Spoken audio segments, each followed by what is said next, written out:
왕, 우리 잘 알고 있죠? 인터넷으로 찾아보면 뭐 왕들의 뭐 게임, 뭐 기타 등등 다른 얘기들이 나오는데 뭐 미드 중에도 뭐 왕자의 뭐 해가지고 있고 다양한 왕에 대한 내용들이 나오더라고요. 근데 성경에도 왕이 많이 나옵니다. 왕이라는 특히 하나님이 왕이시다. 는 말이 성경에 많이 나와요. 그 말이 무슨 말이냐면 히브리어로는 멜렉이라는 말입니다. 성경은 왜 이런 말을 하고 있는가? 사람들이 하나님을 왕으로 생각하지 않기 때문에 하나님이 왕이라고 가르쳐주고 있는 것이죠. 그러면 인간 세상의 왕은 누구인가요? 뭔가요? 자기 자신? 돈? 권력? 또 뭐가 있을까요? 뭐 마음속에 어떤 생각나는 게 있으신지 모르겠는데 그러면 왕은 뭔가 생각을 해보면 왕은 다스리는 자잖아요. 다스리는 자가 왕입니다. 그렇다면 다스림을 받는 자가 있다는 말이죠. 이 세상에서 다스림을 받는 자들, 곧 백성의 입장에서 말하자면 왕이란 단순히 다스리는 자라는 개념이 아니라 두려운 존재이며 통제하는 사람입니다. 이것이 이 세상의 왕의 모습이에요. 그래서 사람들은 민주주의 국가로 국가의 체제를 바꿔버렸습니다. 각자가 왕이 되어서 왕의 숫자가 무수히 많아지긴 하지만 차라리 자기 자신이 다스리는 것이 스스로에게 이득이기 때문이죠.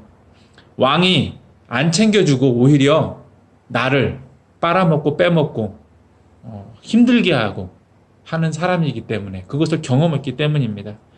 게다가 어떤 왕들은 똑똑하지도 않아요. 그런데 사람들은 성경에 이 세상의 왕이 있다고 기록되어 있는 것을 보고 놀라고 또 그것이 아니라고 부인합니다. 동의하지 못하는 거죠. 왜냐하면 성경에 기록된 그 왕이라는 것이 사탄 또는 사탄과 사망이기 때문입니다. 사람들은 이 말씀을 부정하지만 근데 돌아보면 다시 생각해 보면 사람들 사이에 널리 알려진 말들, 속담과 같은 말들을 보면 사람들도 사실 그 내용을 그것이 사실이라는 것을 알고 있음을 또 알 수 있습니다. 그것은 남의 떡이 커 보이는 그리고 사돈이 땅을 사면 배가 아픈 것이 사람이기 때문이죠. 내 목구멍이 내 포도청이다는 말도 마찬가지입니다. 사람은 죽음을 두려워하고 죄의 유혹을 이기지 못해요. 사람은 죽음의 통제에서 벗어나지 못하고 두려워 떱니다. 마찬가지로 사람은 모두 죄의 통제에서 벗어나지 못합니다. 다만 죄의 폐해를 두려워하지 않는 모습만 있을 뿐입니다. 그리고 죄에서 죽음이 나온다는 것을 믿지 않습니다. 아담의 범죄 이후 사람은 노동을 하면서 고통을 겪어야 했고 죽는 존재가 되었습니다. 에덴을 나온 사람은 죄와 사망이 다스리는 존재가 된 것이죠. 이 왕들의 집에는 믿음의 유명 인사인 사도 바울도 괴롭게 했습니다. 오호라 나는 공고한 사람이로다. 이 사망의 몸에서 누가 나를 건져내랴. 이것이 하나님을 믿는 그 유명한 그리스도인인 바울의 솔직한 고백이죠. 우리도 두려워하는 것이 있습니다. 누구나 있어요. 교회 다녀도 있습니다. 하나님 앞에서 민망하지만 하나님만 두려워하는 것이 아니라 두려워하는 것이 있습니다. 오늘 우리가 두려워하고 있는 것이 무엇인가? 내가 두려워하고 눈치 보고 있는 것이 무엇인가? 그래서 내가 통제받고 내가 움직이는 것은 나로 하여금 바쁘게 하는 것은 무엇인가 생각해 봐야 됩니다. 혹시 하나님입니까? 그렇다면 그리스도인으로서 좋은 모습일 수 있습니다. 좋은 모습이죠. 물론 자녀된 우리이기 때문에 하나님을 단지 두려워만 하는 것은 좋지 않죠. 하나님을 단지 두려워만 하는 것이 아니라 그만큼 기뻐하고 사랑해야 하는 것이 정상이죠. 우리가 두려워하는 것이 돈, 재정적인 것이라면, 또 병으로 인한 것이라면 그것을 하나님으로 인한 하나님에 대한 하나님을 두려워하는 모습이라고 할 수 없죠. 그래서 성도는 좀 제일 눈치 보는 대상이 누구인가? 제일 두려워하는 대상이 누구인가? 한번 생각해 봐야 합니다. 내가 눈치 보는 대상 중에 하나님은 몇 번째 순위에 있는가? 생각해 봐야 됩니다. 성도가 죽음을 두려워하고 있다면, 부자가 되기 위해서 범죄한다면 그것은 하나님이 그 사람에게 왕이 아니라는 말이죠. 가난하게 되는 것을 죽는 것보다 싫어하고 있다면, 가난을 죽음과 동일시하고 있다면 그 사람에게 하나님은 왕이 아니라는 말입니다. 성도는 돈이 없어도 삶의 이유가 있고 기뻐할 이유가 있기 때문입니다. 그런데 하나님은 이 부분에서 좀 욕심을 내시는 분이에요. 우리가 잘 알다시피 왕 중에 하나가 아니라 유일한 왕이 되시고자 하시는 것이 하나님의 마음이니까요. 우리는 내가 두려워하는 존재가 누구인가? 나는 지금 제 정신, 그리스도인으로서 제 정신으로 살고 있는가? 잘 살고 있는가? 내가 살펴봐야 됩니다. 스스로를. 우리는 예수께서 죄와 사망을 이겼다고 믿는 자이기 때문에 더욱 그래야 합니다. 이 말은 내가 두려워해야 할 존재가 하나님만 남았다는 말이거든요.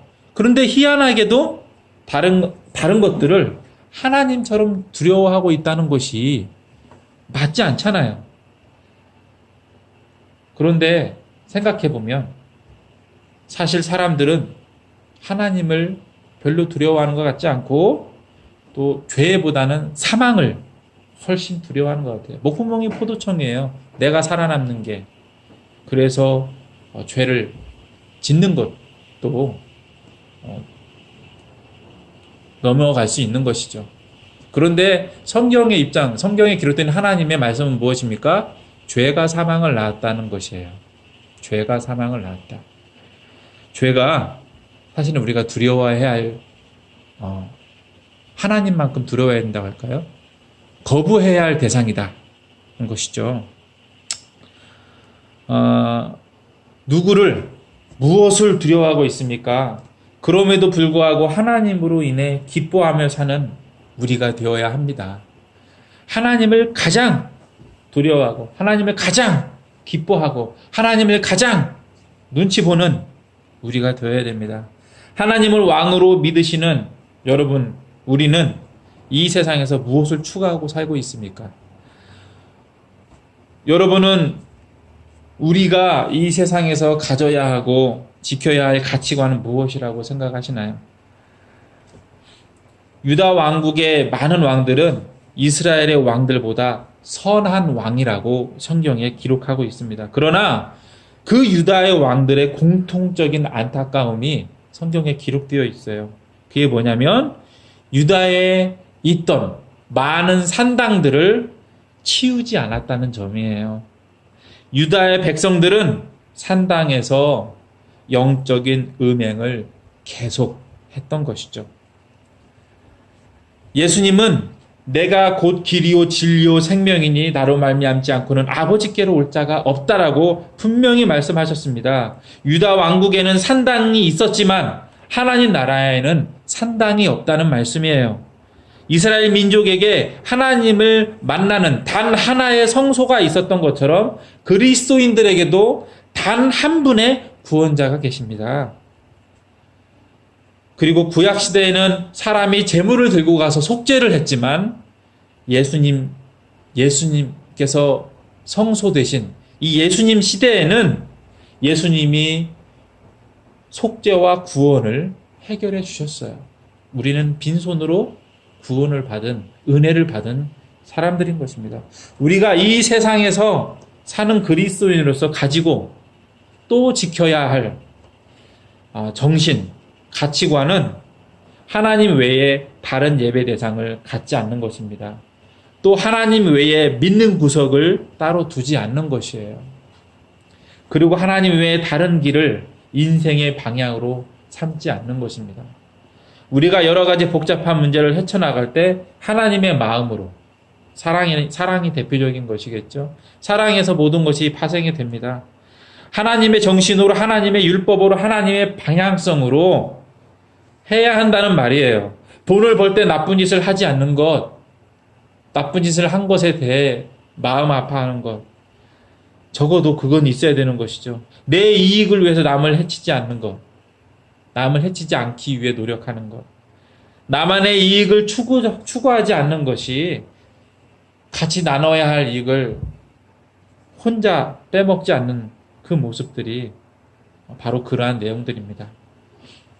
하나님의 사람은 남의 고통을 고통스럽게 받아들일 수 있어야 합니다.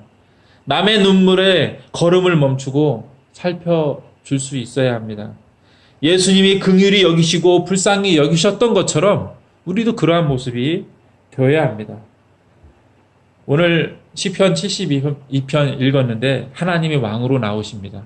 그분은 이 세상의 왕이시고 또 우리가 왕으로 섬기는 분입니다. 그리스도는 의의 왕으로 오신 구원자이세요. 예수 그리스도는 의로우신 왕이신데 의로우신 희생으로 만 백성을 구원하셨습니다. 예수님의 이 희생은 성부 하나님의 뜻에 순종하신 행동이죠. 즉 삼위일체 하나님께서 사람에 대한 자신의 뜻을 하나님 자신이 사람이 되어 이루셨습니다. 이 말은 하나님이 자신의 뜻을 이루시기 위해서 자신의 원칙에 어긋나지 않게 행하셨다는 말이에요. 그러므로 천국은 어떤 나라냐? 완벽한 법치의 나라다 입니다. 천국은 완벽한 법치의 나라예요. 이 완벽한 법치라는 말은 하나님이 의로우시다 라는 말과 어긋나지 않습니다. 이 완벽한 법치를 이루기 위해서 하나님은 부르짖는 자를 건지시고 도움이 필요한 자를 건지셨어요. 그리고 가난한 자와 궁핍한 자를 긍휼히 여기시고 그러한 사람들의 생명을 구원하시며 구속하셨습니다. 하나님은 그들을 귀히 여기시는 왕이시기 때문이에요. 사실 법치라는 것이 긍휼히 여길 필요는 없지 않습니까? 근데 하나님은 긍휼히 여기신 하나님입니다. 의로우신 하나님은 또한 긍휼히 여기시는 하나님이십니다. 그리고 그 하나님께서는 말씀을 지키시는, 단 하나의 말씀도 땅에 떨어지지 않게 하시는 하나님이신 것입니다.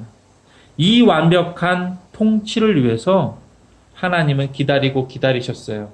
주인이 이르시되 가만두라, 가라지를 뽑다가 곡식까지 뽑을까 염려하노라 라고 말씀하신 그대로입니다.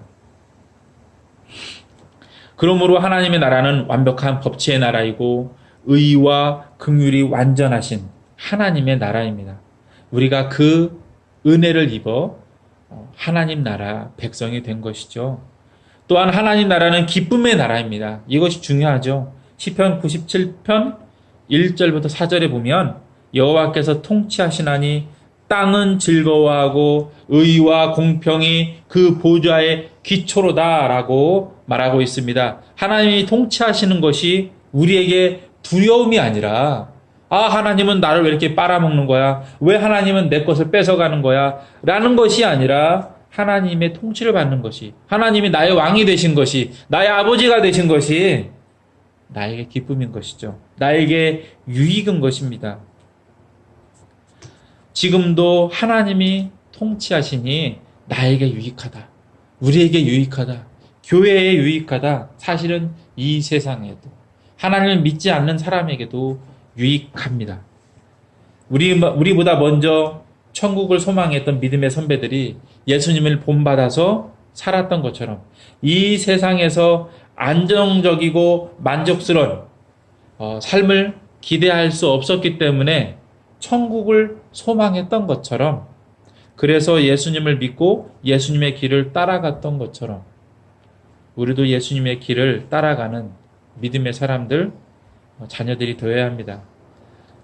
믿음의 선배들이 중요한 것은 아니지만 예수님의 뒤를 쫓는, 세상의 어려움으로 인하여서 멘탈이 붕괴되지 않는, 오늘도 하나님 안에서 즐거워하는 교회가 됩시다. 기도하시겠습니다.